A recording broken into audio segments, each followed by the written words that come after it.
ம் ஆ பிங்கூஸ் வேர்ல்டு. ஒரு ஊரில் ஒரு பெரிய ஆலமரம் இருந்துச்சு. அந்த ஆலமரத்தில் நிறையா காக கூட்டங்கள் வாழ்ந்துட்டு வந்தது. அந்த காகங்கள் எப்பயும் ரொம்ப சத்தம் போட்டுட்டும் மற்றவங்கள தொல்லை பண்ணிட்டும் மக்கள் வச்சிருக்க உணவுப் பொருட்களை திருடிட்டும் இதவே வேலையாக வச்சுருந்துச்சு. இதெல்லாம் பார்த்த அந்த ஊர் தலைவர் அந்த மரத்திலேயே வாழ்கிற ஒரு வயசான ஆந்தைக்கிட்ட போய் உதவி கேட்குறாரு. அதுக்கு அந்த ஆந்தை சொல்லிச்சு, நீங்கள் எதுவும் பண்ண வேண்டாம், காலம் பதில் சொல்லும், நடப்பதை கவனிங்க அப்படின்னு புதிராக சொல்லிச்சு. ஊர் தலைவரும் சரின்னு சொல்லிட்டு விட்டுட்டாரு. கொஞ்ச நாளைக்கு அப்புறம் அந்த கிராமத்துக்கு ஒரு பசியான ஒரு கழுகு வந்துச்சு.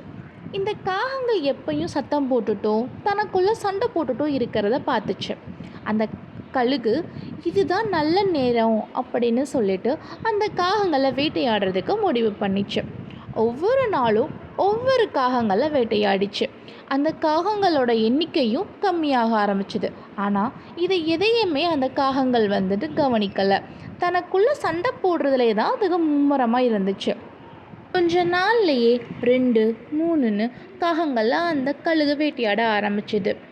அதுக்கப்புறம்தான் மற்ற காகங்களுக்கு பயம் வர ஆரம்பிச்சுது.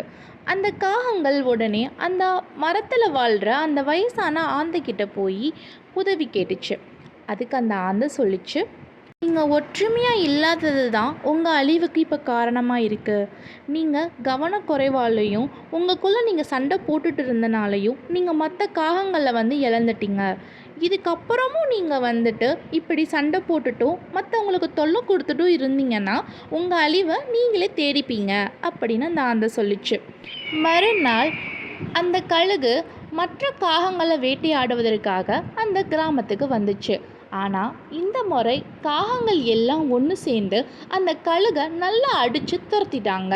அதுக்கப்புறத்தில் இருந்து அந்த காகங்கள் யாருக்கும் தொல்லை கொடுக்காம சண்டை போடாமல் கிராமத்து மக்களுக்கும் உதவி பண்ணிட்டு சந்தோஷமாக வாழ்ந்துச்சு. இந்த கதையிலேருந்து நம்ம என்ன தெரிஞ்சுக்கிறோன்னா, ஒற்றுமையே பலம். நம்ம ஒன்றா இருந்தால் எதுவாக இருந்தாலும் சாதிக்கலாம். The end. உங்களுக்கு இந்த ஸ்டோரி பிடிச்சிருந்துச்சுன்னா என் சேனலை லைக் பண்ணுங்கள், சப்ஸ்கிரைப் பண்ணுங்கள். It's me pink. பாய்.